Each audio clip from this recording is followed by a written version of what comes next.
I said, so don't be showing your boobs for any beeps. No. Do you know? That's what your 20-year-old. All right, we're speed now. And he had a camera. He had the whole camera package. And we had an audio guy. And we had a light. And we had an assist on there.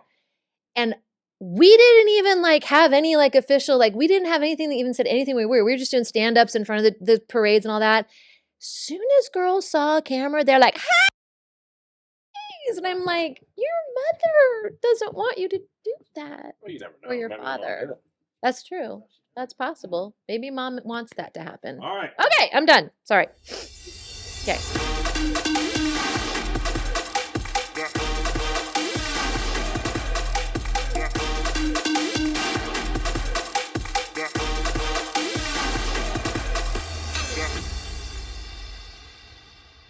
Hi guys, welcome to my podcast, Scale Plus Ted.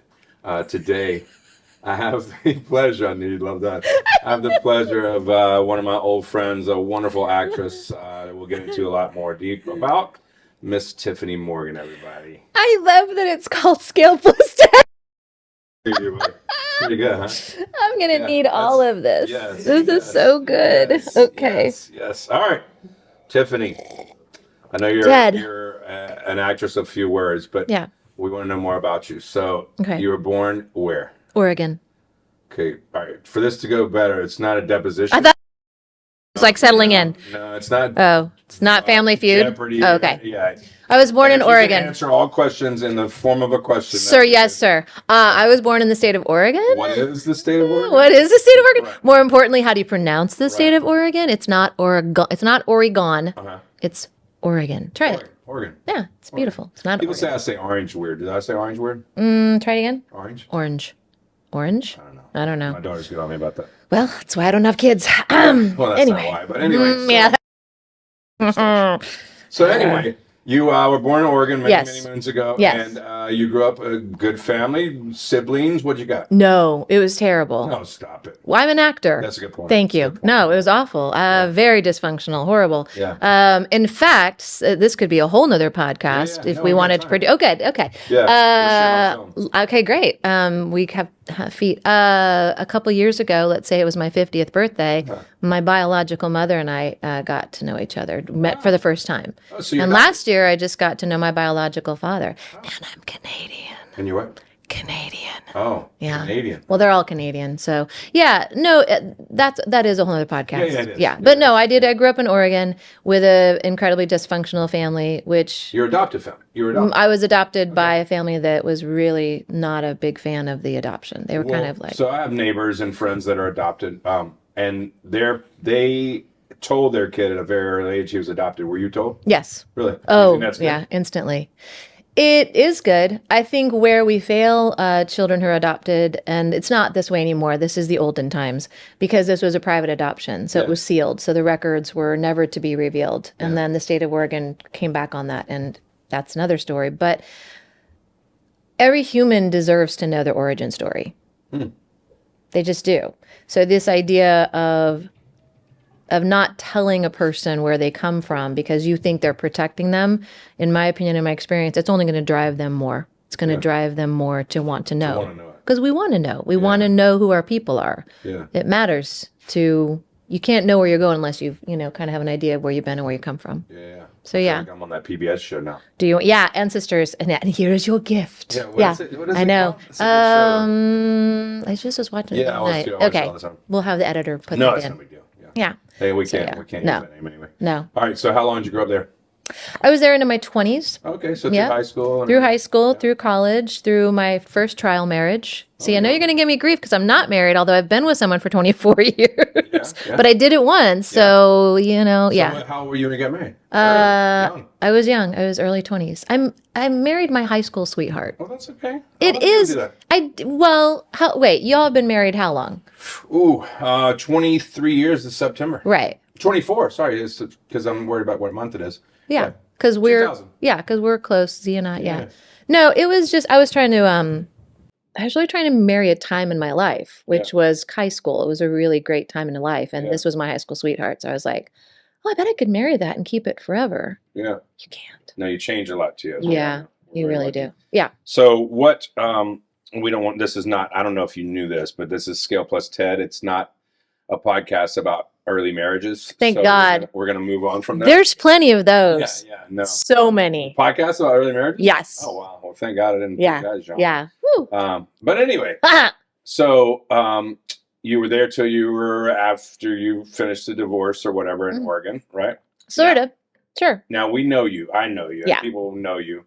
You have the ultimate acting personality and the fact that you're never short on words and you're amazing. As far as that goes, I don't know much more about you that way, but I know you a lot way. The point is, when did you like acting? When did you think? Because I know for me, it's kind of the same person that you always were an entertainer. I was always an entertainer from fucking 2 years old, right? I made people laugh 3 years old and once I felt them laugh, that was fucking all I needed, right? So when did you know? When did? Are you looking? I'm looking for the answer on the ceiling. When did I know that I was an actor, or when did I know that I enjoyed acting? When did I repeat the question, please? Well, first of all, we'll get into the acting thing. Yeah. When did the acting bug bite you? In other words, when did you realize, fuck, man, like I can entertain people? Right. Early age? Early, very early. It had so much to do with trying to Trump. With Donald Trump? No, trauma. Oh, Trump. Days. Oh my God. We can't go there. Yes, it had so much to do with the trauma. It had so much to do with wanting to see these people who were ultimately miserable, to see them laugh and smile. Right. Yeah. And I also was not given any guidance on how to be a human being. And so I was getting all of my human being guidance from television. Like I watched a lot of television growing up, to the point, and this is probably something that parents don't do these days. You can tell me I'm not a parent, but I would get to stay home on a Friday and a Monday if there was a cliffhanger on either Days of Our Lives or Young and the Restless. So you were allowed to watch shows. Oh yeah. And how old were you then?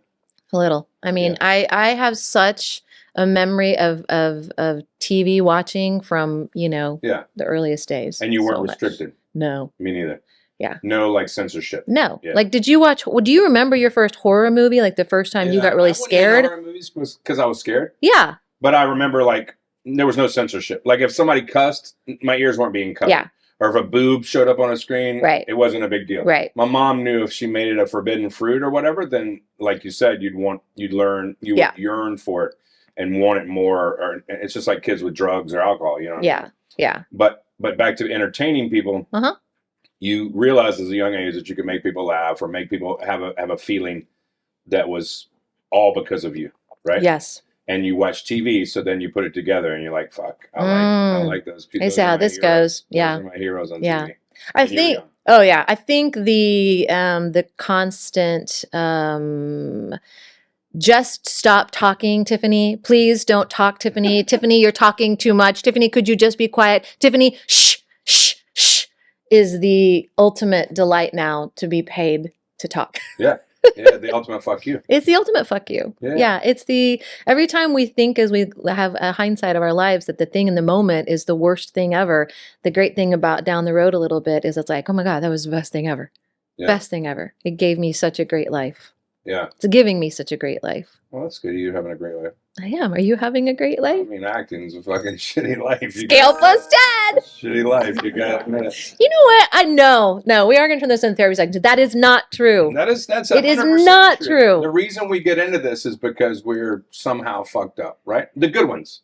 And I call you a good actress, right? Yeah, but getting into the way you get into something isn't always the way you get through and out of something. Oh, of course. You want a T-shirt? I'll get you a T-shirt. I'll put that on there. I mean, yeah, $250. Yeah, for $250. No, but you don't dislike it. You love it. Yeah, that doesn't mean anything. You know, a lot of people that get beat by their spouses love them. Oh wow. You know what I mean? Hold on, let me go to my God.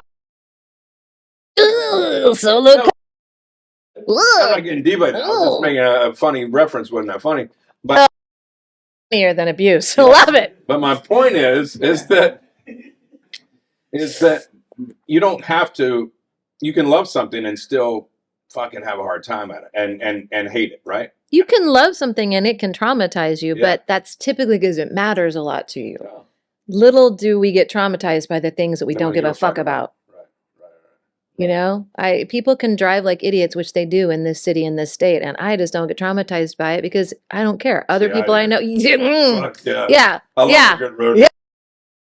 yeah, You cut me off. yeah. No, but intentionally, right? Mm, So he was on the we're on the highway, a little fucker in his little car. And I remember him. I remember him today. I'm gonna find him. That's good. That's good. Luckily, so he was right on my ass. So I kind of brake checked him a little bit, getting off the exit. Sure. So we get off the exit together, and he comes around me and fucking comes right in front of me, right, intentionally.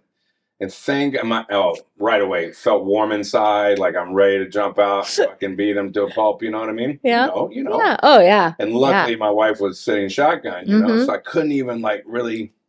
Yeah. So I had to go home. But I remember his license plate, what his car looks like. So. If you ever see him again, maybe you can say God bless you. Reacher, that motherfucker. Yeah. God bless you. Bless your soul. Reacher? Z watches it. Oh. Z is literally my other half. Z is literally my adult, because I don't watch. I read all the time now. I think I watched so much TV growing up. I burned that. I just burned it. I can't. You know. But Z on the other hand watches everything, and it is such a gift because when I get an audition and I'm like, I have no context whatsoever for this, he's like, well, and then and plus he has a pop culture mind that's like freaky. Like I worry, like where does he keep all that? But yeah, Reacher. So got it. Big guy, handsome guy, beat up guy. Let's go back. Moving on. I was in Oregon. I grew up. Yes. I started acting in high school. Yeah, I started in high school, theater in high school. Another great, at that point trauma, but at this point gift was I never got cast in any of the lead roles. Yeah. The director's stepdaughter, he was newly married, so he was impressing the new wife. The stepdaughter, the very wealthy, 4.0ers with the blonde hair and blue eyes, the Aryan babies of Oregon, which they didn't know. Oh my, it is worse in the South with racism. Did you know that? Yes. People started the state of Oregon to make it some white whatever. I've only learned this in the last 10 years, and it makes me physically ill because I love the state so much. I love the geography of it, of the place, but oh my God, the shit how that state got started. Anyway, back to high school theater. Yeah. But yeah, I did high school theater and fuck, I'm fucking. You want another goblet of wine? Yeah, no, you've had 3 sips. I know. I got a whole bottle from Willamette Valley. Back to it. You did high school theater. I did high school theater. You never got the leading part, but honestly, man, there's like fucking 2 plays a year and there's 1 lead part. Like, you can't blame it on white people and racism. But yeah, anyway, I can. And you're white. I did. But anyway, it's true. I digress to my white racist problems. Brigadoon. Yes, go ahead. So you loved it? Oh, I loved it. Now, you got divorced. How did you get to Georgia? By way of divorce. Oh, okay. Yeah, because my ex and I actually did production, and we did a lot of. He was in it too. He still is. He's a phenomenal. He was a camera guy for forever, but then he went into editing, and he does a lot of sports replay. So he travels the world doing all the big, massive sports events. See, I wouldn't think Oregon is a hotbed for production. No, it wasn't. It was just he picked that to go to school, and then I followed him as one is off to do, and then we went to Tennessee and I followed him there, and then that's when it was like, oh, I don't want to be married. Got it. I just wanted to keep high school going for a while longer. And you came to Atlanta by yourself? Yep. And did what? I was coming here from Nashville auditioning. I'd hired Kathy Hardigree at AMT. So you had an agent.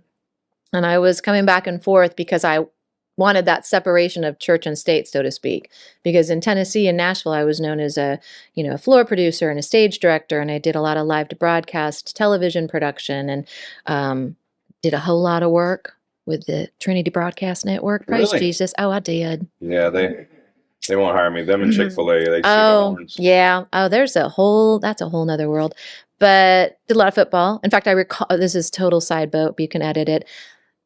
Football in the Northwest is not like football in the Southeast. Yeah. Non-existent. I mean, Oregon is good now, but it's... But it wasn't, yeah. But no one wakes up at 9 a.m. to watch college football. Yeah. No one does their nails and their hair and their car and their entire home in the same color as Auburn. Right. And this was my first production, and it was a live to broadcast of a UT game, and I was doing the on-floor announce with all the color and play-by-play. And I went out to get them set up for this pregame interview. I remember walking, because production, you never see anything glamorous. Right. You see a car or a airport, or you see a hotel, and you see a behind the scenes, and then you repeat that.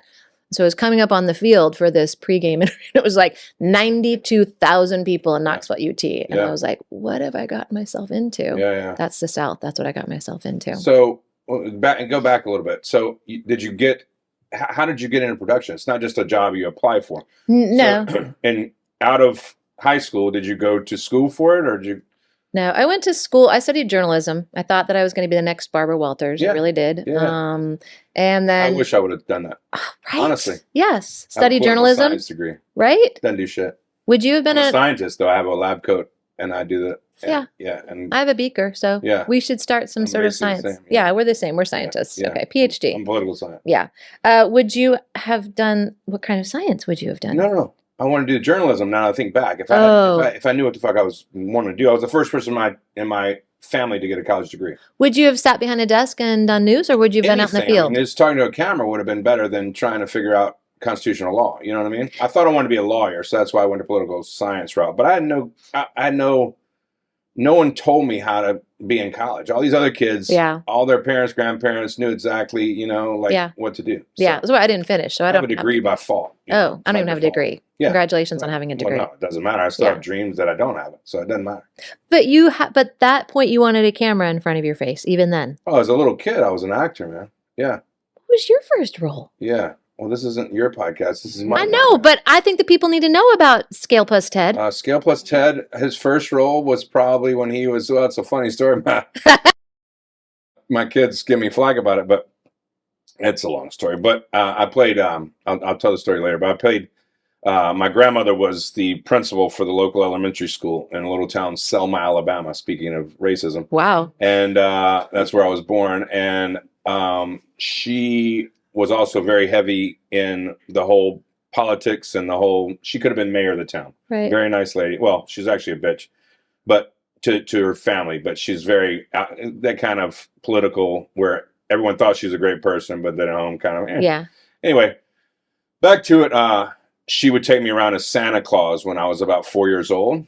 And I would go to old folks' homes. I would go to the city council meeting. I would go to all this shit, and I would say jokes that they would feed me or tell me, or I would just make fun of the old people and call them little kids and stuff. And that was kind of the first foray. And then I did several things after that as a kid. So I've always wanted to do it, but I digress. But no, before you digress, I have to ask really quickly, what was your first I have to memorize line things? Oh, well. And how old were you? Well, and how hard was it? Help. I did plays. So I did a lot of plays. So I don't remember the first. I mean, I did plays.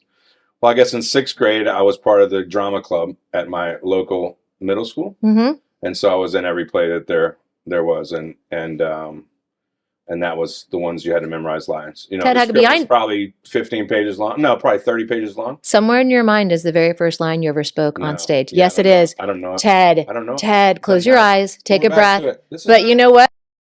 Hot, short, and stout. Here is my handle. Here's my spout. And you tip me over, pour me out. That's my first. Easy one. Everyone knows that. And what was that? Yeah, that was in elementary school. I was probably, I don't know, 8 or 9. So you did the same thing. Yeah. Okay. Yeah. All right. Okay. So I'm trying to get to, because you can't just apply for the job to be the interviewer on the Neyland Stadium floor, which is what you were. Oh, no. So how did that come about? I'm great at relationships. I've never, degrees. I wish I had them for my own mental health, and I could say, look, I did something. I do. I taught yoga for 10 years. Yeah. But it was just relationships and people going, oh, she's good at that. Make her do it. And I work hard. I've always showed up on time. Hustle. Yeah. Showed up on time. This is for all careers. Show up on time, be polite, work harder than everybody else, and leave it better than you found it. Full stop. You'll have a great career no matter what you're doing. If you could do those. So it's funny, this Scale Plus Ted podcast is all about acting or the business of acting or in specific Southeast or Atlanta acting. But that's a common theme, hustle, right? You got to hustle. You have to hustle. You are your best agent. Yeah, I've had this conversations far too many times with newer actors. And I don't mean newer by age. I just mean like newer, they're showing up and they want to do this, right? It could be, they could be 80, they could be 10. Although they don't like children, so it's not a lot of 10-year-olds. But, they put all of this effort on these extraneous things. They're like, this is going to do it. This is going to do it. This is going to do it. I'm like, no, no one's going to do it but you. Yeah. And first and foremost, no one's going to do it but you really wanting to do it because you really enjoy it because you really can't see yourself doing anything else. And I know that's a cliche. I know that gets said a lot because I can see myself doing a lot of other things and it usually involve a spa somewhere in, Norway with an ice bath or something, but there's just something in you. Spin. Whether Spin is shirtless, yes. He's behind you. He's rubbing my shoulders and he's doing my hair. And it's really nice. I get some fish. No, but anything else? Yeah, also wine's kicking. Anyway, no, it's hustle. This is not the That's towel. not the towel rack. Are you sure? Keep pulling. It's a very large towel rack. This is a family show, Ted. No. Fuck. Hustle. Yes. Hustle. Yes. So somehow you got in the fucking field at Neyland Stadium. It was relationships. It was hustle. It was all those things I just said before, and then I just kept doing that and kept doing that. Young lady. It was young. What did you do? What was the job that day? When you walk out in the field, it's 93,000. Oh, well, we're live to broadcast, so I've got to count my talent in. I've got to make sure that they do the ad reads. I've got to keep everybody on schedule. I've got to, I've got a producer in the ear. And who was this for? I mean, you don't have to name the company. No, it wasn't Espen because Espen was the hardest get. They were the hardest swag to get. Well, back then they were brand new. Yeah, this is late 90s. And we always were like, the swag was always the thing. Espen Hot was always the hardest swag to get. You mean like t-shirts, hats, shit like that too? Yeah. To this day, I still have one that I don't even wear, but it was just so hard to fucking get. I'm like, I want this. It was probably for, I have no idea. NBC, it was some network. Yeah. It was some network. All right, cool. So you're doing that kind of stuff. But you had an agent. Not at that time. At that time, I was doing production, all the time, because I was really... Why? You want to be in front of the camera. Yeah, but I'm bossy. I like telling people what to do and where to go and how to get there and the shortest, fastest way and where to get a snack on the way. Okay. So it works for me to produce and floor direct and all of that. And when did you decide to switch? It decided for me. Okay. Yeah. As I was coming down to Atlanta more and more and auditioning more and more. No, but that means you already decided because you got an agent. That was part personal because I'm in the middle of a terrible divorce where I've blown a marriage up by my own choice and I'm looking for any exit strategy. And Atlanta was a good exit strategy. And maybe acting. And maybe acting because it separated me from my ex and that life. I know. I could be producing this thing. I could just be, Right. Yeah. No, it wasn't dumb. It was amazing. I loved it. You went down, got an agent. Yep. And you're auditioning, and then what happened? I kept working and working and working. No. How did you flip to the front of the camera? I just kept working and working. Do you remember Jackass? Do you remember your first paid gig? Oh, my first Atlanta paid gig? Yeah. Was on the other side of the camera, on this side. Well, it wasn't. What was my first Atlanta paid gig? Or any of them where you're on this side of the camera.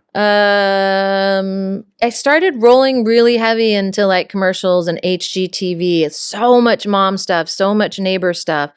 I have a terrible memory. Like I can't remember. I literally ran into someone a few months ago that I did an entire show with here in Atlanta. So we're talking. I remember this. I was all like, oh, we did a show together. Oh, okay, cool. Block it out. I'm in the moment. I can't remember everything. Yeah, no, I'm terrible with names. Yeah, I'm terrible I'm awful. With background. And I think that's another important part of being an actor is you got to let it go. Yeah. Immediately, she was like, 2008, such and such, such and such. I'm like, oh, yeah. I can't do the math. I can't remember. It started, and I was with Kathy at AMT for about a year, and I would have stayed with her forever. No disrespect to the 60 million agents currently, with a shingle out here in Atlanta. But Kathy Hardigree at the time with Atlanta Models and Talent, and to this day, many people still say this, she had the ability and the capacity and the willingness and the desire to make sure as an actor, you were respected, you were paid, you were taken care of. If there was a line item on a contract that, that was a $5 difference, she would, 2 a.m, call you up like that. That's good. That was amazing. And that's rare. And it's rare. And unfortunately, she put her trust in someone who took advantage of it. And he, in my opinion, really did a disservice to her and her agency. They're fine. They've survived. But he was a real hot mess. Wow. He was let's do a swimsuit review at 7 tonight. kind of guy. I do remember getting called for that. I couldn't make it. Yeah, well, as someone who's booking Mom Next Door, I ain't doing swimsuit reviews. I'll tell you that much. So yeah, Wow. yeah, there was that. He Digging some dirt up in here. he was a problem, and he was a problem, and he was a known problem, and he unfortunately wasn't dealt with, and he should have been. Oh wow. Yeah. Cool. Yeah, I'm What's not his gonna name name? names. Randall Edwards. You got that? I don't know where he went. Anyway, so I switched. I fired AMT, and Mike Panuski. I'd met him and was doing some classes with him at the company acting studio. And Mike said, "Yeah, I'll walk in to Brenda," and that's when I met Brenda. And at the time, it was Brenda, Polly, and Joy Purvis. Yep. And they were the talent group out in Lawrenceville. Do you remember how far we used to drive for auditions? Yeah. So we get into that now. So don't you miss it? I do. I miss being in the room desperately. Me too. Melissa and I were talking about this. You and I are good in a room. We're good in a room. We're not good on tape. No, we're not. And beyond, we can't change it. We can't read people. No. And beyond the being good in the room is the community. Yes. That's what Atlanta. You know why Atlanta's out. We talked about this the other day on one of my podcasts. I'll tell you why Atlanta's, in my opinion only. You can. No. In my opinion, one of the reasons Atlanta. That's what that's about. Okay. I've actually had a couple of actors in Atlanta not come on here because they were afraid they were going to be too bitter about the state of the union, as it were, and get in trouble. Yeah, no, I'm not bitter, and I'm not worried about getting in trouble because no one's in charge of my career but me. So I'm fine. I'm a grown up. My big girl panties are on. I am older than 50. I know my shit. So part of the panties. They're fantastic. I bought them at Amazon during the pandemic, and I love them. Okay. You didn't want to go ahead and try them. No, and they're. Yeah. Part of and only some of those of us who were here at the time know this. Yes. We lost that community. Correct. And what that community meant was we knew each other. Yeah. We were in the room waiting for each other to go and read for the same fucking role. Yeah. We would hold your kid and your baby. Yeah. We would swap times. The loss of that has entirely diminished the value of this community. Agreed.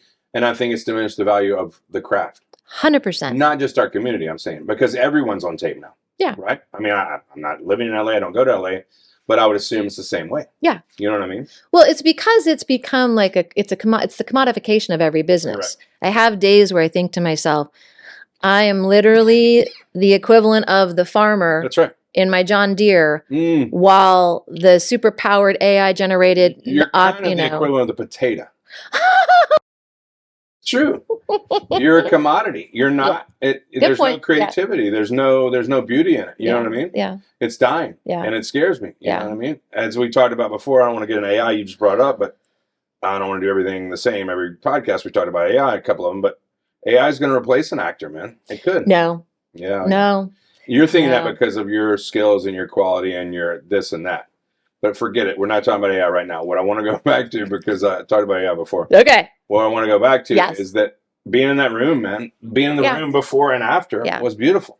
Well, and that's when creativity and creative people like you and I and several others really can shine, is being in front of the casting director, being in front of the producer, being in front of the director. Yeah.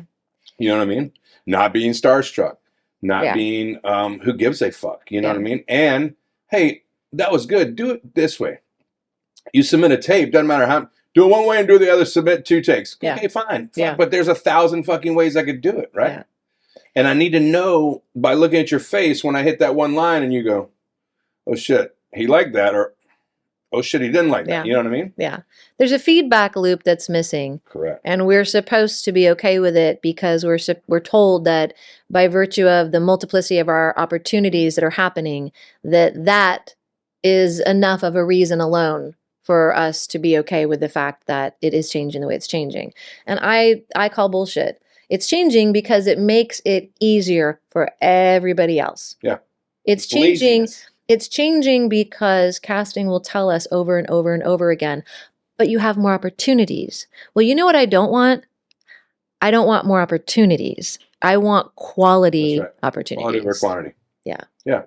No, and it takes the the quality out of it, and it takes the creativity out of it. It takes a lot of things out of it, and it sucks. Though, and I'm Optimist of the Year, 1987. I have a plaque. I can bring it if you need it. I have proof. Yeah. What I am optimistic about, though, and this goes to, Martin being in the room too, is we're having a divide that I'm here for. We are having a divide, and by that I mean we are going back to where, and in this particular community especially, because we have the infrastructure, and we've always had it, but we have it more than we've ever had it before, we're going back to independent production and storytelling on a more nuanced, a more intimate, more independent way that's finding its way into the world. And the marvels of the world can keep marveling. I applaud them. They marvel all they want. They AI all they want. But we are having a little renaissance moment of independent stuff. Yes. Where the fuck is the where? Well, you have Ted in order to go find it. You have to. Well, my motorcycle's here. You can ride your motorcycle and tell a story with that. It's cold. Yeah. Then what? Anywho. No, you're right, but I hope you're right. You know what I mean? Right. Because the art form is dying, and not just the art form, but there's tons of content, but it's a lot of shit. Oh, it's awful. A lot of shit. Don't get me started about the Oscars. No, who said? Names are so hard, you guys. Doesn't matter. FX. This was an op-ed piece he wrote a couple years ago. And he got nailed to the cross for saying it, but it was head of FX, Landgraf. He was like, he basically summarily said what you just said. Yeah. It's shit and there's too much. That's true. And here's where I'll get controversial too. Yeah. Is we always think we're remaking the thing to make the potato better, right? To use your potato reference. Mm-hmm.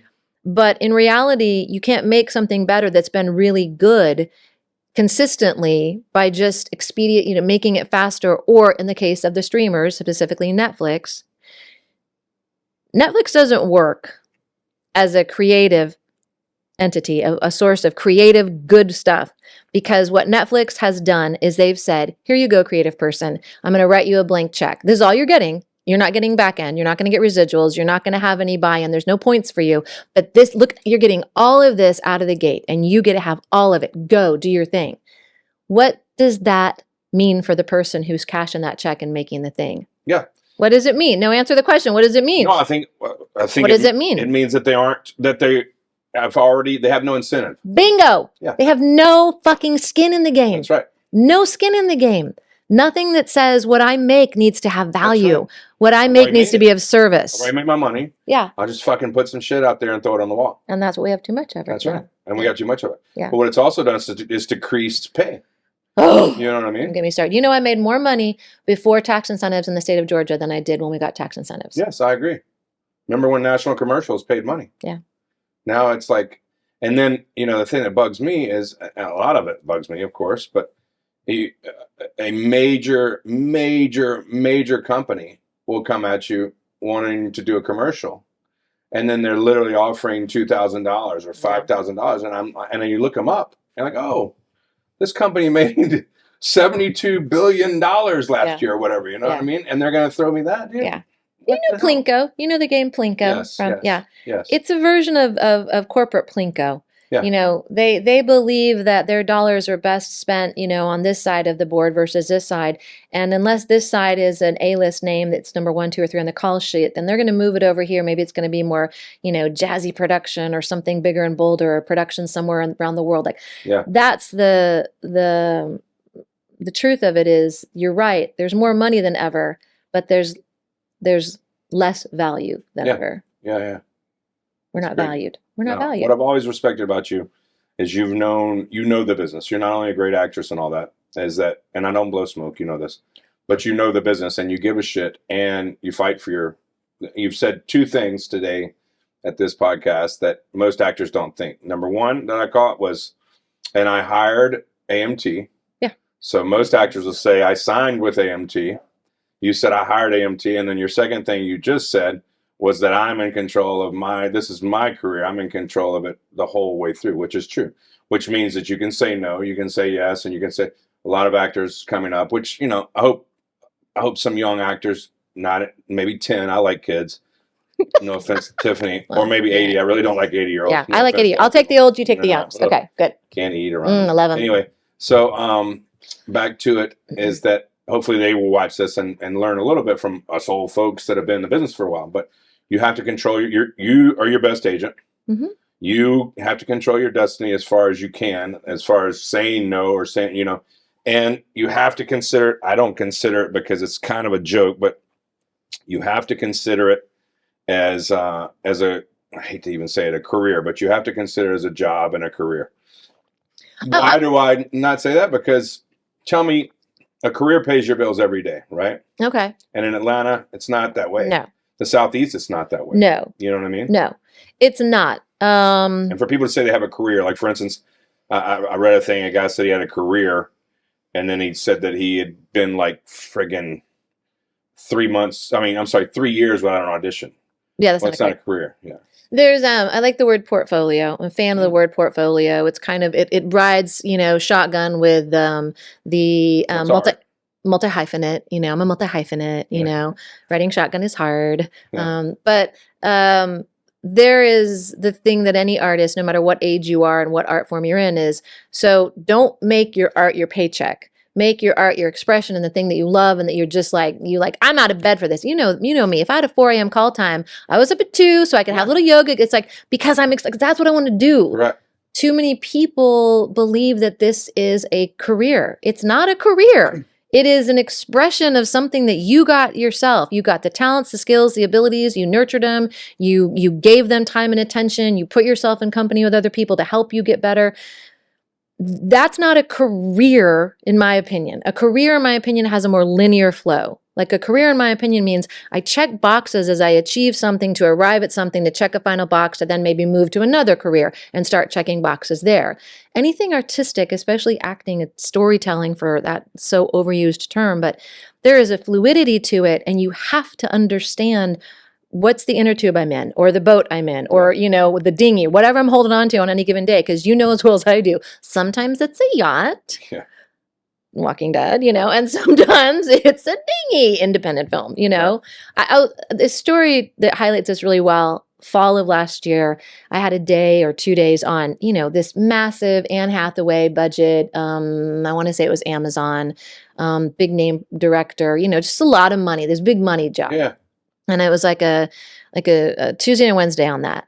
And then I had committed to this independent with local filmmakers. I love Charlie Fisk, Mighty Charlie Films, and 7 or 8, 9, maybe 10, I think 12 people max on that job. 2-day shoot. I think the budget was 20 or 30 grand.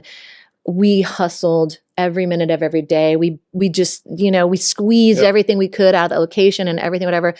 The joy, the pleasure, the pride for those was the second, not the pride. Yeah.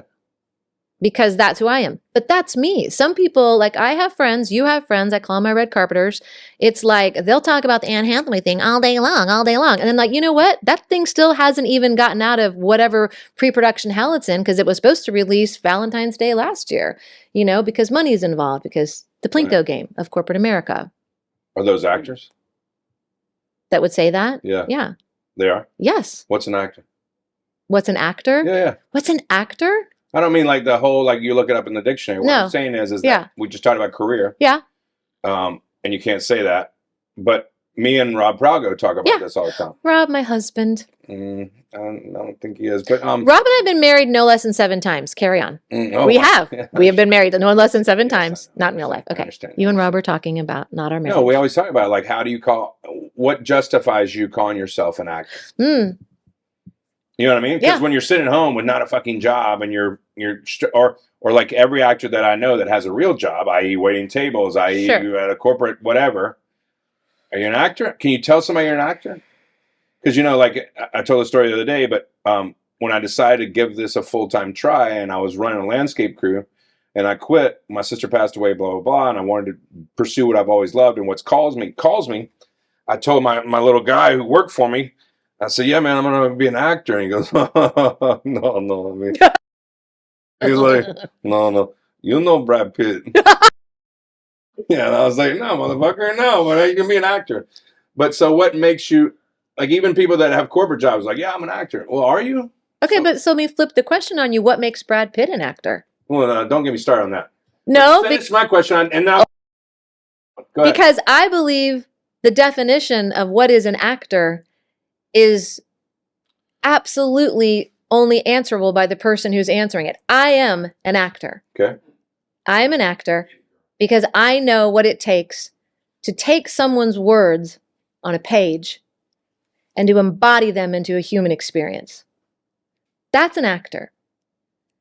If I get paid $5 for that, or if I get paid $5,000 or $500,000, it doesn't change what it is. Yeah. I am an actor. Yeah, good point. Good point. Yeah.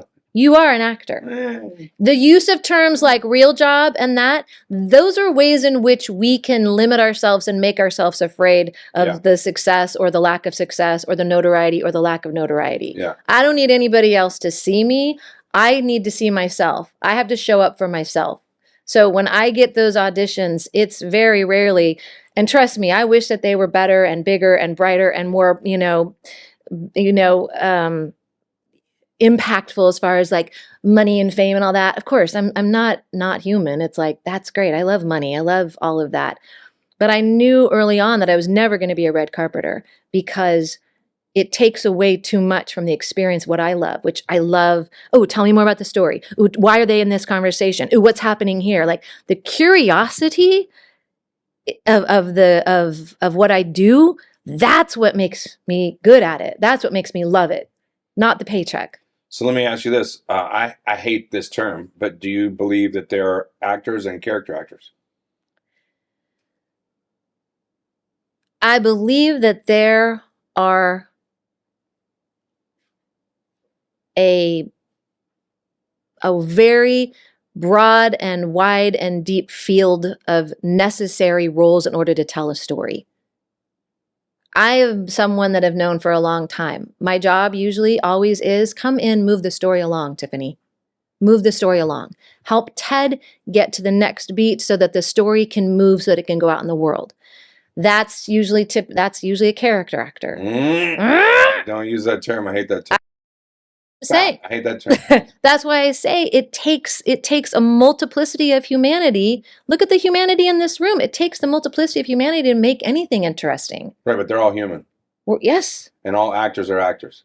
All actors are humans. No. We're not going to talk about AI. Actors. We don't use the term. No, we don't use a character actor. But people use that term. I will say though, I will highly recommend anybody do a Google search for an interview with Stephen Tobolowsky at least 10 years ago. It's been a while ago. I mean, and here's a guy who is defined as a character actor. Yeah. But here's a guy too who will tell you firsthand, and anybody that's worked with him, he's one of the hardest working guys on any set because he rolls up and he has to fit himself into something that's been going on for who knows how long. That's all of us. Yes. Especially in Atlanta, right? It's the whole middle school lunchroom.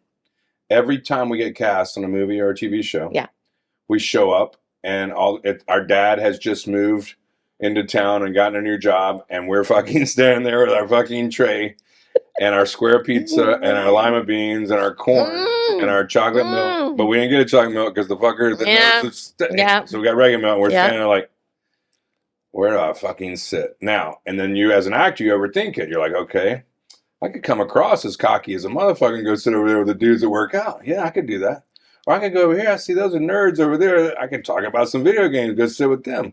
Or I could do this, and you overthink it, and before you know it, you're going home. You didn't sit anywhere. But that's not our problem. That's a problem. But it is tough. Oh my God, it's tough. Going into like that guy you just mentioned. Yeah. Going into a set that's been going on for 2 months. Yeah. And you've got 3 days, or you've got 1 day, or you've got a week, afternoon, half a day, right? Yeah, but here's where my old lady this is, everyone thinks I'm so nice and so kind, but it's like, this is where the bitch comes out. It's like, I don't care. If you signed up for this, and by virtue of I auditioned, I did this, I got an agent, if you signed up for it and you showed up, then you better know what you're walking into. And don't ask for, permission, and don't think that you necessarily need permission, but don't ask for it. And for God's sake, don't ask for forgiveness. Show up, do your fucking job. Be on time, be polite, Correct. Have a snack, don't cause trouble. Correct. These are not hard things to do. And yet, because We currently live, and we're living through a cultural moment that I wish to God would end, but it is everybody thinks they're a creative. Everybody thinks they're an artist or artiste. Everybody thinks that. And I'm here to tell everybody it's just not true. Yeah. It's not true. You were brought into this world with some really amazing skills. You can do shit that actually require, like, I need to know how to measure this and cut this and make sure this doesn't fall down and like, you have all those skills, but you didn't just say, that's all I am. You said, oh, but I have a lot of amazing storytelling, artistic skills, and I want those to have expression too. Yeah. I don't think we're not living in the 1940s where it's like, no, Ted, you got to go to the bank. I don't know why she's from Minnesota all of a sudden, but I don't either. yeah, I don't know. Would it be bank? Bank? Bank? You don't have to. You don't have to go somewhere and stay there and wait for the gold watch. Yeah. You buy your own self the gold watch. You're like, I don't need a watch. I don't care what time it is.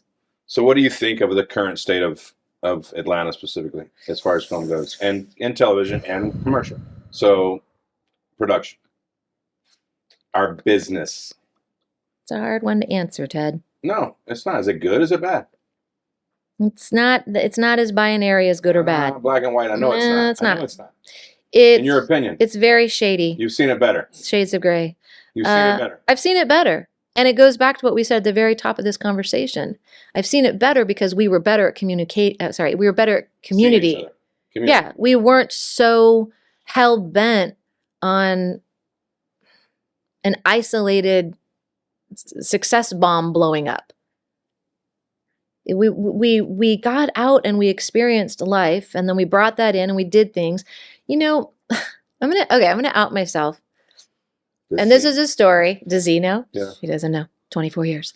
This is a story I've never told anybody because it was so embarrassing. It was so embarrassing. It still is a little embarrassing, even as I get hot thinking about it. You guys are thinking, oh, what happened? What'd she do? It's not anything salacious. I'd been in Atlanta maybe a year or two. And a lot of the gigs that I was getting hired for, aside from like all the commercial gigs, all the industrial gigs, because remember the industrial gigs? Those gigs were the best. Yes. A lot of live events, corporate events, murder mystery, dinner theater, a lot of that. I got hired one day and it was Coca-Cola. So go back to your comment about these big money companies. Mm-hmm. So I'm thinking, big money company. I'm thinking, and it was a decent paycheck. I can't remember exactly what, but this is 25, 26 years ago. I could probably look it up. But I just remember thinking, this is going to be great. And I was hired by a friend and they told me what it was. They were like, you're going to be greeting, it's a big Coca-Cola event. We're going to be greeting all of these executives and dignitaries and such as they come into this event and da-da-da. It's a half day, here's the rate, whatever. The thing that was not mentioned until I arrived. Topless. I wish. I was in a Coca-Cola bottle all damn day. Right? No, I'm laughing. I'll tell you why I'm laughing in a second, but you weren't told that. No. Oh. And so. And you didn't say no. I'm surprised at you, Tiffany Morgan. Hey, I was young. Good paycheck. It was a good paycheck. Also, and this is my point. It was so fun. Yeah. It was so fun. I got to go into places I never would have got to go into. Yeah. And I got to meet people I never would have gotten to meet. And I have the story now to tell that I've told no one. So you're welcome. The breaking exclusive, Tiffany Morgan. Feel that bad. Yeah, thank you. You were topless. I did know what I was getting into. It's a good paycheck, so okay. I did it. So my daughter was young, like probably my oldest. She was probably like toddler, like 1.5. Like you still carried her, she could walk, but still carried her, kind of thing. Yeah. And I, for 3 days at the Dogwood Festival, mm-hmm. I played Clifford the Big Red Dog. And I had a costume on that was huge. Yeah, see, I'm saving you. But here's the best part. It's the kicker of the whole show. So I had this big head on, right? And the nose was out to here because you visualize Clifford, right? So the nose was out to here and his eyes were up here, of course. And you were looking out the nose. So the nose was black and it was mesh. So you could see out the nose. But it was literally that far out from your face, right? Yeah. They couldn't see in, of course. No. Costume was one they went around nationally. It was Purina. We're giving away, this shows how long ago, giving away Polaroids, free Polaroids, and a coupon for dog food just for free to get your picture taken with Clifford. Sure. So a real Polaroid. Imagine that. You can't find. Long story. I must have taken 600 pictures in 3 days. Like literally, I was there all day. And the costume travel run had a fan in it with a battery. Like it was cool. I got to take breaks. Yeah. Lost. My daughter came. She didn't know. We got a picture. Anyway, it was about the third day on Sunday. Probably my 480th picture, maybe 520, somewhere around there. Sure. As a kid, and I had a handler, a young girl, I didn't know her, but hey, Clifford, I couldn't talk. Clifford, you have somebody on your left, and because I can't see peripherally, so oh yeah, I didn't say anything. About the 580th picture, I realized I don't need a smile.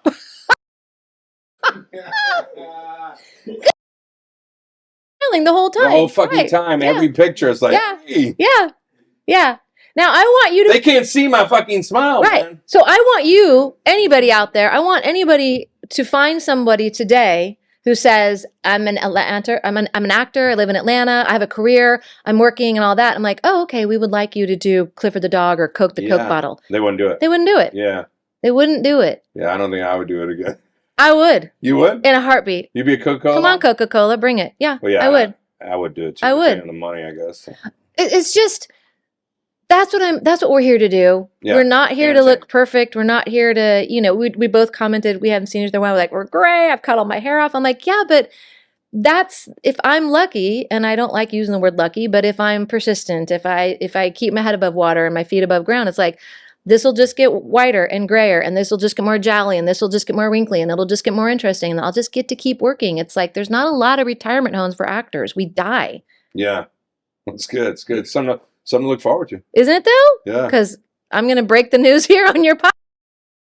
Yeah. We're all dying. Is that right? We're all going to die. You heard it first. We're all going to die. Tiffany Morgan says we're going to die. Yeah. Wow.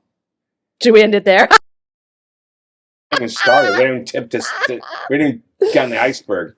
All right. So your first paid gig. Oh, shit. You don't remember. No, I don't remember. Whatever. Okay. I got paid. Your first. That is not true. Oh, you do? That is not true. God, you're bringing out the memories. Yes. So I was still in Nashville. That's why I didn't associate with Atlanta. But it was one of these film houses who they basically did insert product here videos. So they created a library of content that whatever company was. Right. So this was a carpet commercial. A spec commercial. Yes. Yes. And I remember part of the problem was it was all the crew guys that I'd worked with on crew, that I'd floor produced or stage directed. So they knew me as behind the camera, not in front of.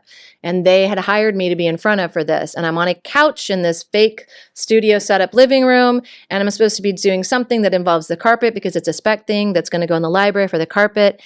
And over to my left is the director. And he is so mean and yells at me in front of all of my peers or my friends. And he was cruel. He was cruel without needing to be cruel, but he was cruel because he could be cruel. Yeah. You know what I mean? Power trip. Yeah. And that was my first paying on camera gig. So to say, do you remember that guy? Like his name? Let's call that. He's probably dead. Good. He probably died from stress. He was that really like red-faced, I drink too much, I just look like I'm going to explode at any minute, kind of like that guy. Yeah.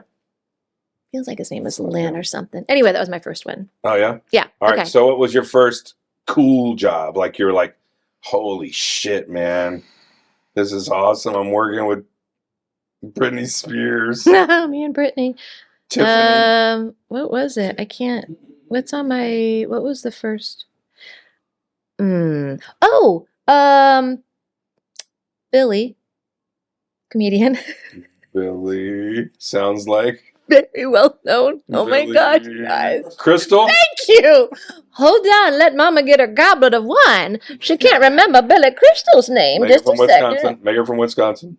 Oh, from Wisconsin? No, okay. So that's more Minnesota. Billy Crystal. Billy Crystal. Yeah, he's pretty famous. I don't know where this falls in the whole line of things. But again, if you're paying attention, you're going to learn something from these people who are the fucking Hollywood legends, right? That's because they're legend for a reason. Yeah. We were shooting outside. Marissa Tomei was sitting behind me. What was it called? Family, Parental, something. It was about divorced parents. A movie? Yes. Okay. And this was, like a baseball scene with the parents and the kids and all that. Two things particular on that set that was amazing. Andy, what was his last name? Garcia? Andy was the director. Nope, the director was Andy. Andy who? Who knows? You can say it out loud, Mark. Yeah, parental guidance. Thank you. Martin's with me on this. Parental guidance. Andy, the director. So us day players, he not only had chairs for us, but he had chair backs for us. So Tiffany Morgan. No Yes. way. Tiffany Morgan, parental guidance. That's bullshit, man. It was amazing. So that moment of Did you like, take it home? oh yeah, I have it still. That's I don't know what I'm awesome. gonna do with it, but I have that and one from containment. But so so we're doing an outside exterior at this baseball field. You know, Billy Crystal could have gone home at any time. He did not have to stick around for turnaround. He stuck around all day for turnaround. And he fed all of us our lines. And it was just like, I remember sitting there going, but you're that guy. Yeah, but he should have done that. He should have, and he did. Yeah. And it's representative of those who do. I'm not remembering the other assholes. That's right. Who And didn't. the fact that he's still working. And he's still relevant. Yeah, that was a good one. Still kind of remembered his name.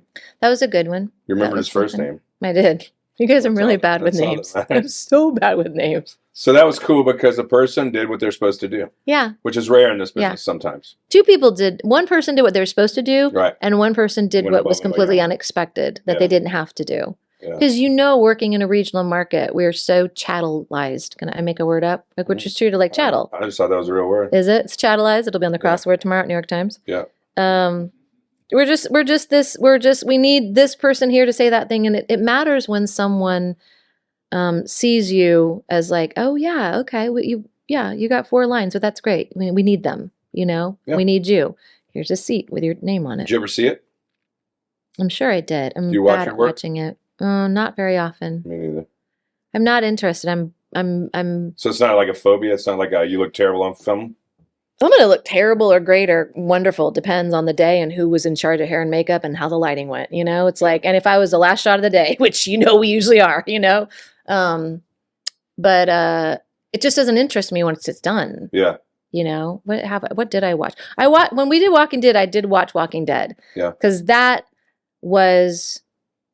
Were you there that night it was like 2 or 3 in the morning, and it was Andy, and we were sitting around a fire outside. Was Maybe, Bruce out there?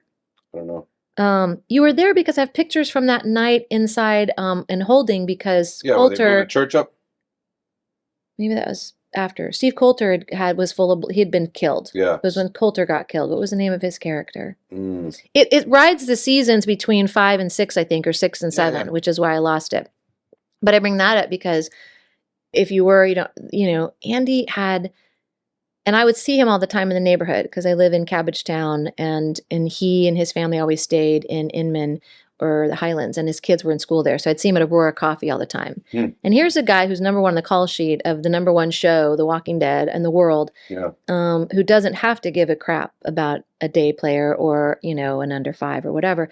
But I would see him at the coffee shop, and he would know my name, and we would have a conversation. But I've spoken good about him. Yeah, the point that I want to make about him and that particular night in particular, and why you need to be careful about wishing you're number 1 on the call sheet was because it was freezing. It was like 3 or 4 in the morning by the time we got to that. It was this massive monologue that really just brought the whole season home. It was like huge. And because of where I was placed and where he was, we had a lot of eye contact throughout it all. And I just couldn't stop watching him do what he was doing. It was compelling beyond measure. But then afterward, he was kind and complimentary, said some nice things to me about the moment. But more than anything was in that moment, and there's been a few like that, it's really come home. Like how much, when you're number 1 or 2 or 3 or 4 on the call sheet, is on your shoulders to make 40, 50, 60, 80, 100, 200, 300 other people, like their job. Yeah. So. Do you remember what number you were on?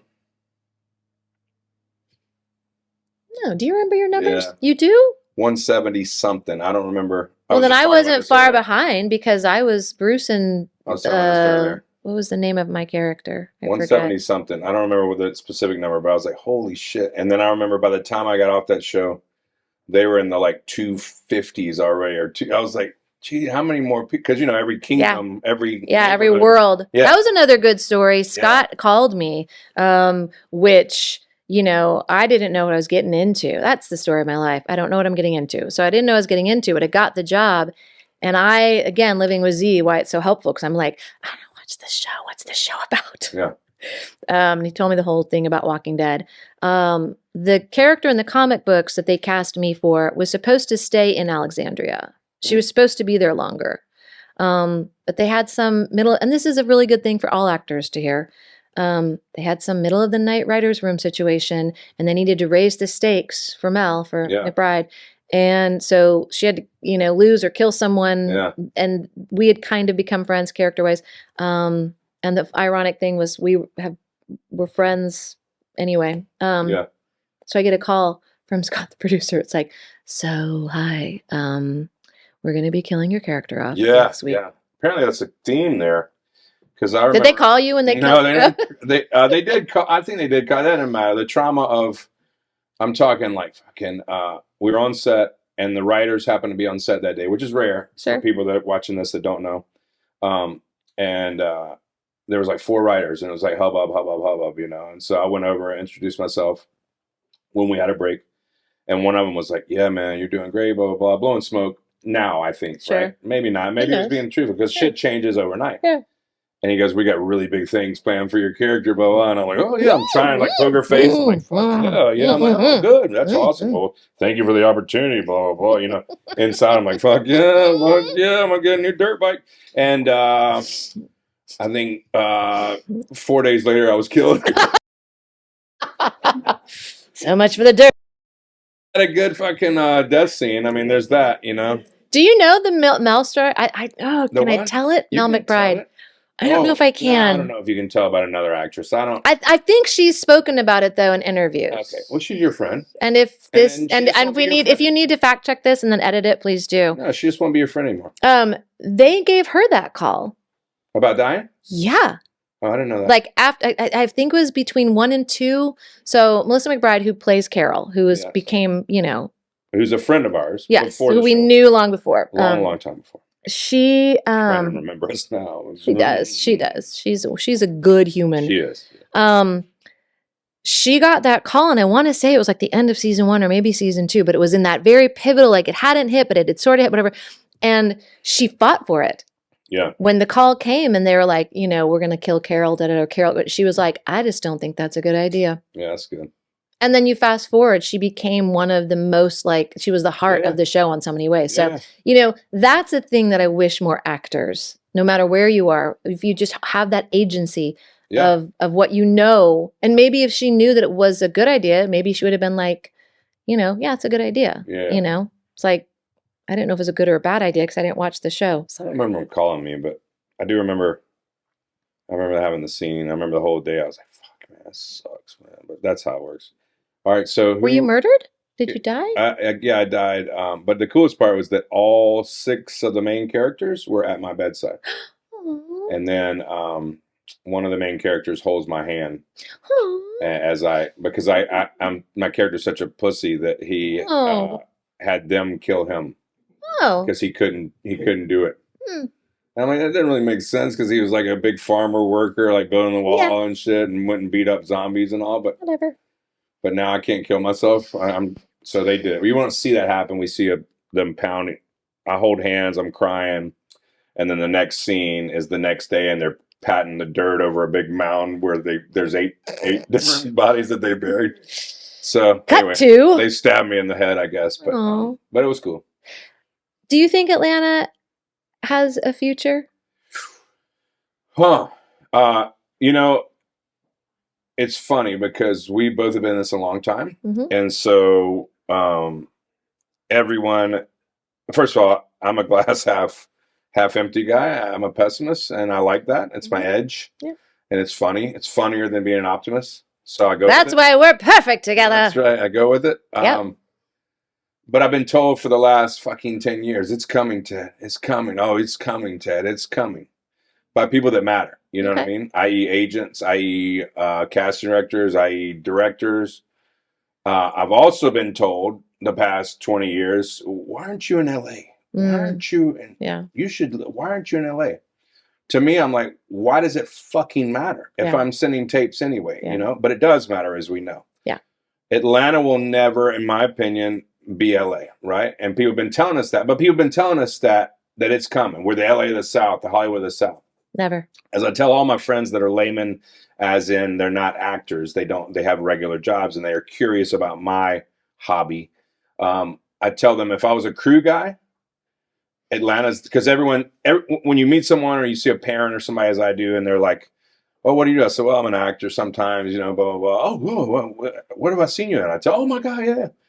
They're like, oh, what a great time to be an actor in Atlanta. Atlanta's really fucking doing great. It's fucking great. Yeah. And I just have to stop them, you know. I'm like, well, time the fuck out, you know.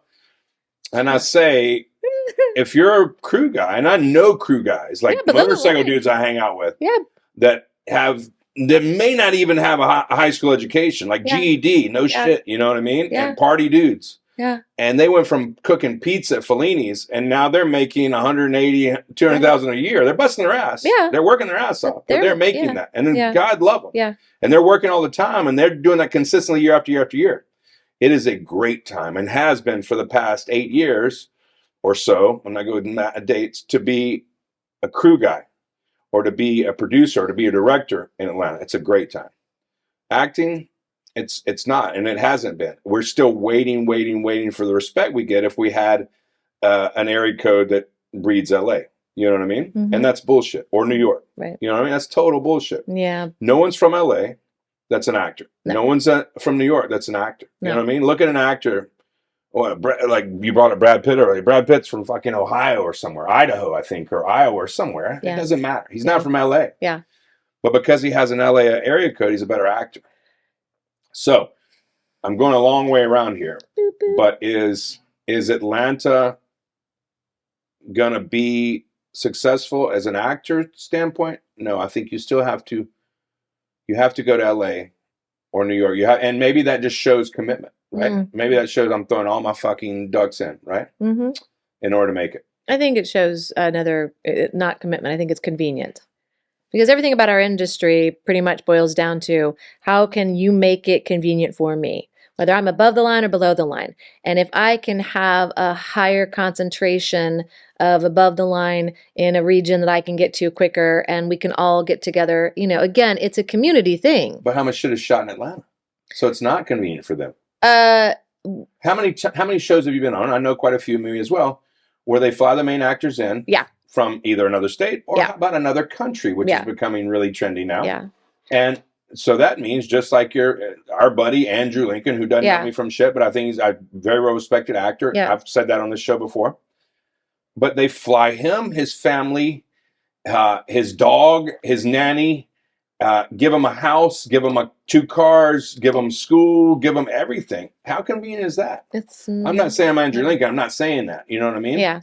But if Andrew Lincoln lived in Atlanta, he wouldn't be Andrew Lincoln, I think. So if you go back in time, back to the back old timey days, if you go back to the 1920s, if you go back to when we were doing vaudeville, right? Yes. You look so good in that you dress. do look really good in that dress. Down to your ankles. It's too much. Too many. No, we don't show no ankles. That's the 1800s. Oh, you're saucy. Actors have this really high value perception of themselves, and this idea that you get an assistant because you're an actor, you get this because you're an actor. It's like if you go back to vaudeville and you go back to the days of actors just kind of being a thing, like we're just now being a thing. Yeah. It had nothing to do with how great we were. It actually had to do with the opposite. We were drunken fools who could never be found when we were supposed to be on our mark center stage with a spot on. Yeah. So we had to get assistants so that they could keep track of us. Like we had to get people who could be like, where's Tiffany? Okay, we need to get her powdered and puffed in center stage with a spot because we got people who have paid us a nickel for this show and we got to make money for the producer so we can move to the next town. Like it's not the profession I'm mad at. And it is not the people who lie to me about the profession that I'm mad at. And it's not the city of Atlanta or the state of Georgia that I'm mad at. Yeah. I'm mad at humanity for forgetting history, number one. And I'm mad at humanity for assuming that curiosity and the need to be in community with each other and tell each other stories so we can be better is something that isn't as necessary as food and water and sleep and love and all those things.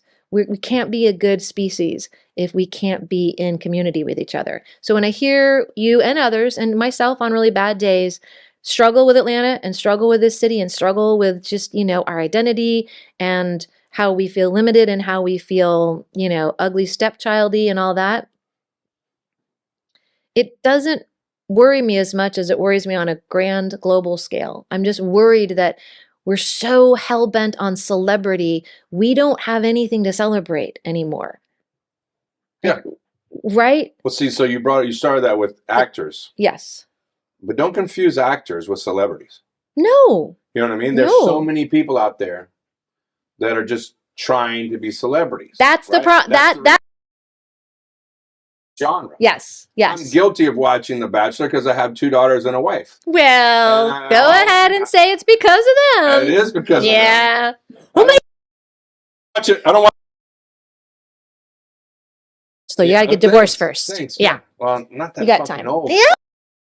Camera, gray hair. Just saying. But my point is that don't confuse celebrity. No, not you. I'm saying in general. No, in general, yes. I mean? Yes. They're still actors. Yes. And I consider myself an actor. I consider you an actor. People that aren't doing this for fame or fortune. No. We're doing it because we fucking, as a little kid, had something go wrong or fucking we're mentally fucked up. And we realized at an early age that we could change people's feelings. We could change their heart. We could change. We had the power to make them laugh or to make them feel a certain way. And not everybody's a comedian. No. But you can make them feel a certain way. So those are the actors. Those, like you said, that can take a piece of paper with just simple ink on it and turn it into something that makes sense. Now, actors are few and far between. Yeah. Today. Yeah. There's a lot of motherfuckers out there trying to get Bentleys and Mercedes and fucking boob jobs, right? And they're just looking for celebrity. Yeah. So we, at some point, like you said, and it wasn't the 1920s, it's more like the 2010s. We've lost that. Yeah. And that comes to, like you said, Netflix and all these other things where it's just quantity over quality. But here's the challenge, Ted, because we are now elders, you and I. Fuck off. We are. Saying that. We are. Fuck you. You're old. We are. You are the same fucking age. No, you're older than I'm older than Matt. Yeah. But we are a version of a modern elder. That's what we are. We are. Dude, we are. Dude, you old bastard. Listen. In light of an industry that is driven by youth culture. Trust me. It's not true, but it is true. It is. Because you a white lady. That's celebrity. That's celebrity. It is what the marketplace will buy. So I'm going to tell you another little story. 4 years. So when was the pandemic? So it's so fucked me up, the pandemic. But so prior to the pandemic, 2 years would be what? 5 years ago? Yeah, something. 5-6 years ago. I keep somewhat serious records. You keep crazy stupid records. For anybody that doesn't know. Yeah, you actually years ago created a book that you sold to actors called the Book that showed how I can't go anywhere. And if I can't, my problem. That little book. I don't do that. It's the same reason I don't go down. I go down every aisle at the grocery store. I do go down. It's the same reason. Okay. I don't want to look back at that book and realize I hadn't done shit in 4 months. Okay. Far away, and then I'll look. The next book will have blood on it. No. So.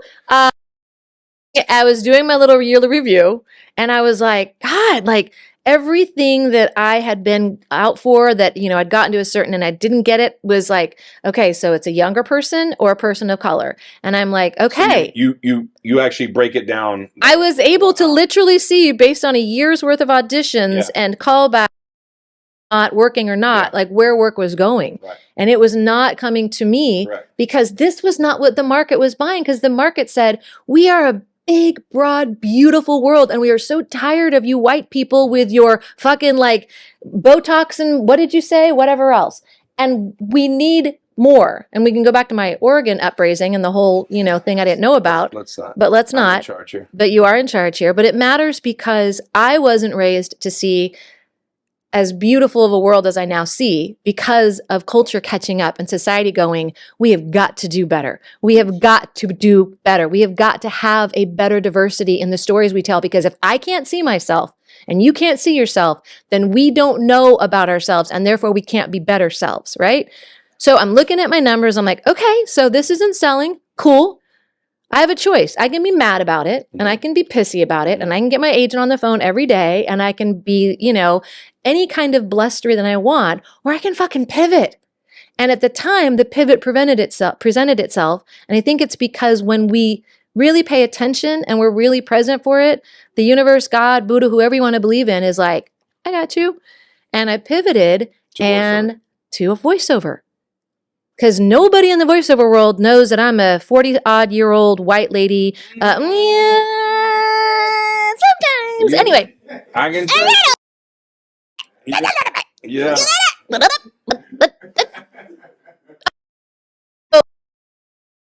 Pivoted to audiobooks. Here's the great thing about audiobooks. I get to be everybody.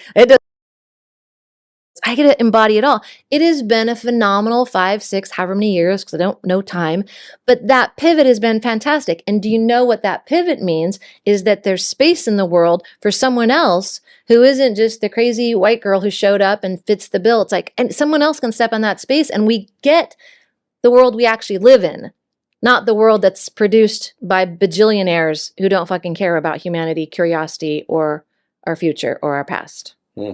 So don't be mad. Yeah, Sorry. You want another glass of wine? No, you lost me. Yeah, I lost you on the big philosophical side. No. And I'm going to go back and challenge you. You ready for this? No, it's not your fucking... Yeah.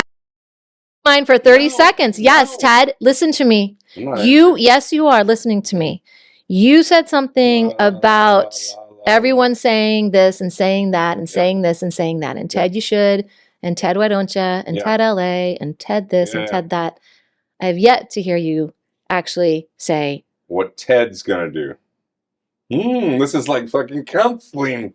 Hello. Oh. Here's what Ted's gonna do. Ted's gonna continue to be fucking saucy. What you doing? This is great. And surly. My buddy called me surly the other day. Surly's great. No, it's not. Only old people are surly. Yeah, you're surly. I'm not surly. You're surly. You've all. And surly says it's someone you don't want to hang out with. I'm like, bullshit. Oh no, surly people are best. Oh, if you started smoking, that'd be better. Yeah. Surly with a heavy voice, a smoker voice. I'm gonna take up smoking. Oh, I hope you do. And when my youngest goes to college, I'm gonna start smoking weed every day. Oh, not weed, tobacco. It's so much more dramatic. No, but both. I agree with both. No, good. I'm just kind of I'm gonna. She was more keen on the weed smoking than cigarettes. That just shows. Well, that just shows that she's advanced because edibles are all the kids are doing. Also fucked up when they were younger because I told them if you ever smoke cigarettes you're gonna die, and I kind of made it sound like pretty instantly, because I didn't want my daughter smoking cigarettes. Right. And so we would be randomly somewhere and you'd see somebody smoking and they're like, they're gonna die. Are they? Go do CPR on a total stranger at Applebee's. Yeah, that's right. They are going to die. Let's get out of here before they die. Let's go to Outback Steakhouse. They don't smoke there. Don't breathe. Hold your breath. Hold your breath. Yeah. So, no, don't ask me questions. I ask you questions. All right. Who's the coolest person you ever worked with besides me? Oh, besides Ted Huckabee, who's the coolest person I've ever worked with? Yeah. Or you ever been starstruck? I'm really bad at being starstruck because I just don't. Me neither. I don't. I'm not. I'm not being cocky, but I'm not. It doesn't bother me. No, I don't. I met Ron Jeremy. I was starstruck by that. Well, okay. That just says a lot right there. Yeah. I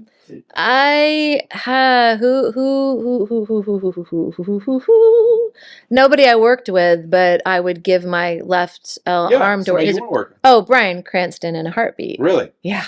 Would you do a love scene with Bryan Cranston? Sure. You're old enough. Yeah, I'm old enough. No, he just don't let that old lady wig fall off. Keep then. Okay, right, let's go. No, I think he'd want you to take him out. No, it goes out. We don't need those. I slide, slippy slide. So Bryan Cranston, your favorite? Yeah, I would. And Olivia Colman. God, she's brilliant. So brilliant. So fucking brilliant. Wow. Okay. I haven't been starstruck. I know I'm supposed to be. No. I don't think you're supposed to be at all. I don't think at all.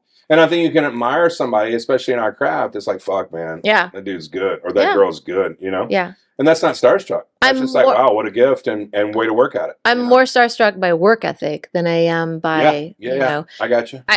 I'll tell you, and this is a true story on Demi Moore and David Duchovny. By the way, when I was a kid, childhood crush. Demi Moore. Oh. Oh, okay. Look, Martin's already pulling his phone out because he knows I'm not going to remember the name. He's like, I'm going to. Here for it. The man behind the glass. It was called, oh shit. It was Demi Moore, David Duchovny, Amber Heard, Amber and Prague. Have you had Prague on the show? Yes. Did he tell you that story? No. He didn't talk about the boat scene with Amber Heard? I know that story, but he hadn't told me. No, go ahead. You can tell it. No. Oh, tell. Okay. Well, I know that story. Prague, yeah, we were playing husband and wife on that one.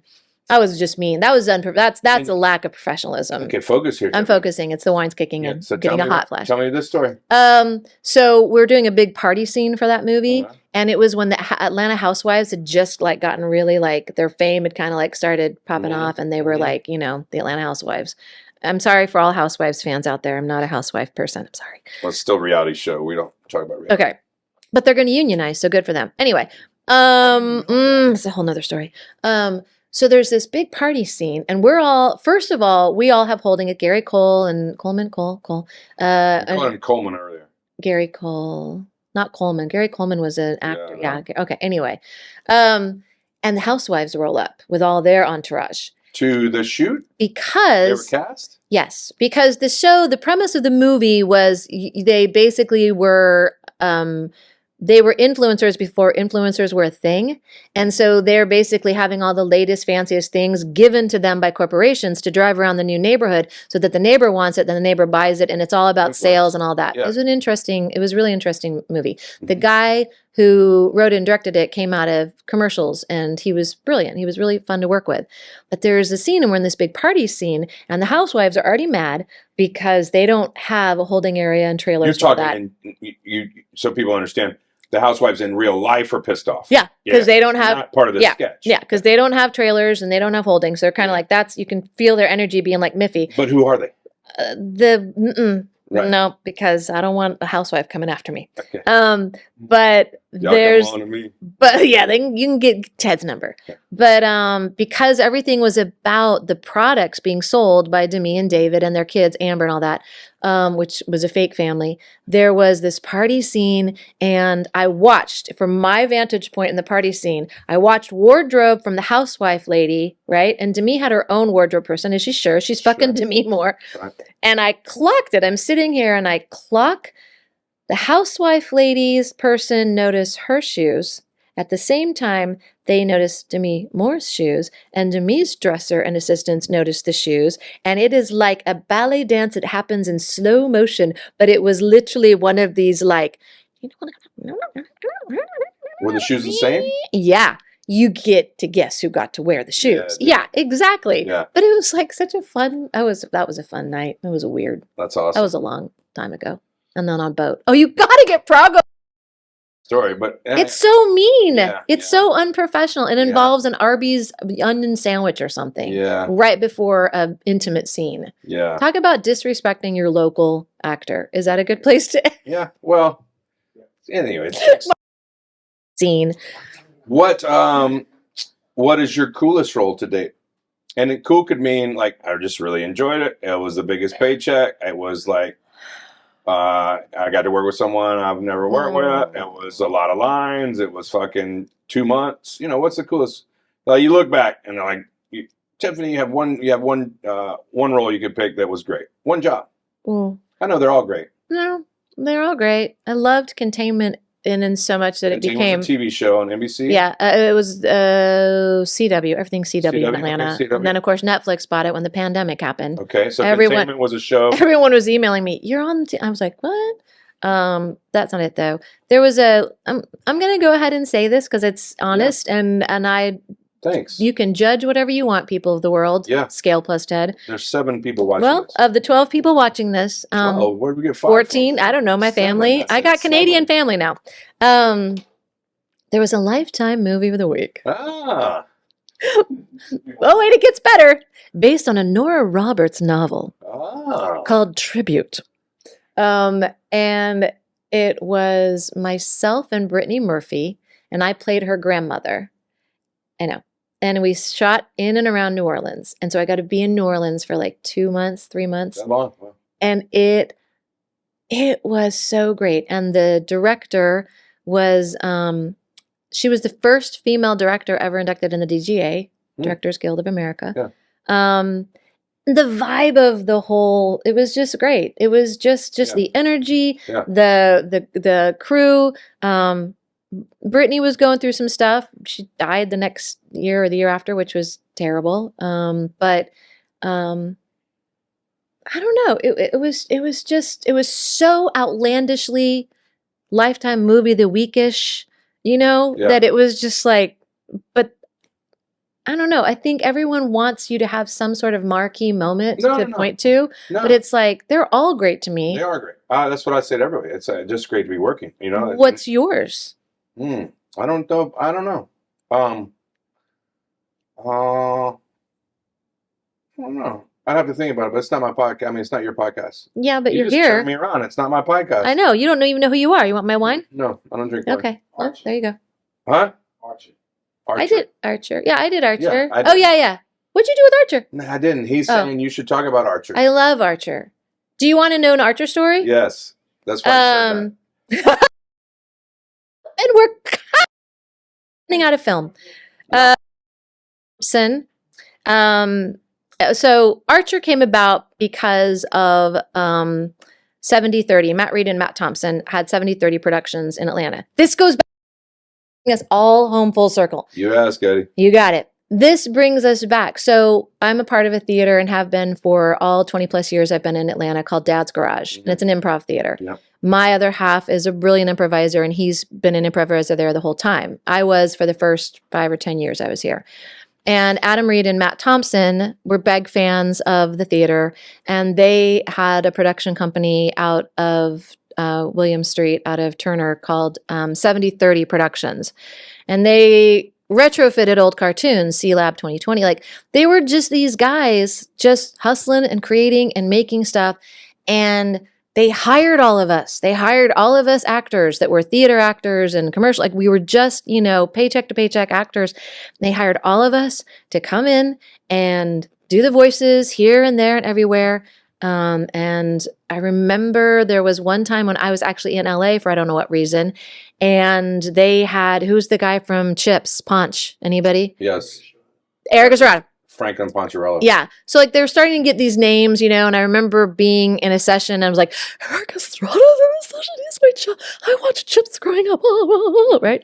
I watched it too. I did too. I loved it. It was so good. On the motorcycle. Yeah. It was so good. Oh, so good. Go ahead. Anyway, so fast forward, I just went to the Archer rap party a month or so ago, and to see Matt and Adam still being the same guys that they are 20 odd years forward in time is brilliant. And they've continued even through the pandemic, that they hired myself and actors. They're just. Wait, was Ponch there? Mel? Ponch. No, Ponch wasn't there. Eric Estrada wasn't there. I was so excited about that story until. I'm sorry. Then Ben, he wasn't there. I'm sorry. Yeah. We can tell it again though. He was there in LA, but that was like 20 years ago. Yeah, no. Yeah. It's not the same. Yeah. But I mean, that's just, representative of how Atlanta is at its best is when we are in community. Yeah, no doubt. Full stop. Yeah, no doubt. Bing. Bing. Bing. All right. So one last question, then we'll get out of here. They're all asleep. What'd you say? They're all asleep. No, they're not asleep at all. With you? Are you kidding me? No one sleeps around you, Tiff. A lot of people. Yes. If you could do anything in this world, as far as our acting world, right? Mm-hmm.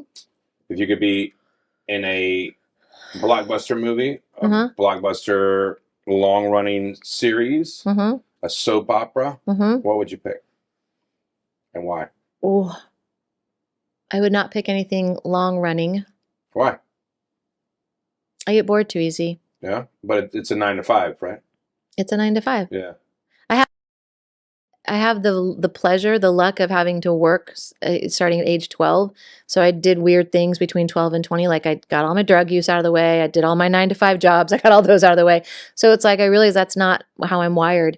So it wouldn't be something, I don't think I would ever make it as a series regular unless the storylines were very robust and, had me doing something, unique and different every week. But I think,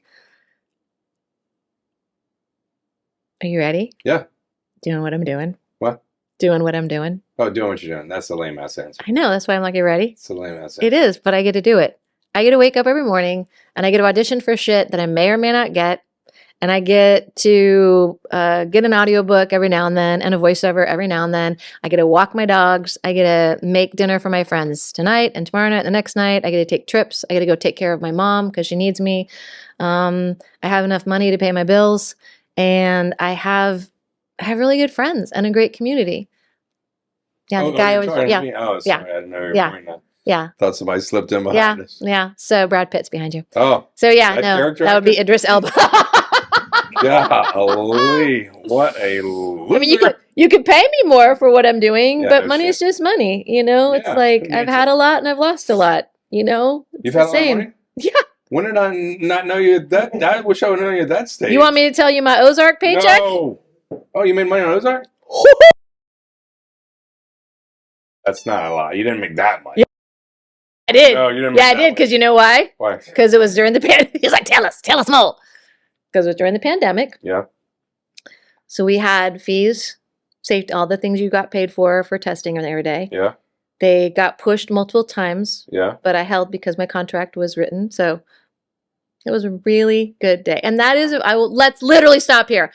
I hadn't done anything for 14 months, 15 months, 16 months. I hadn't seen really or touched another human being other than Z Gillespie for that entire time. Yeah. The very first persons that I hug repeatedly at like 5 a.m. in freezing cold temperatures on Peachtree Street are Jason Bateman and Laura Linney. That was your scene? Awesome. And I got paid really well for it. That's good. So there you go, Ted. Take your pessimism and put it in your solo cup and drink it up. Oh, I am going to drink it up because that's all I have is pessimism. Ah! Tiffany, baby, thank you so you, much Ted. for doing my little stupid show here.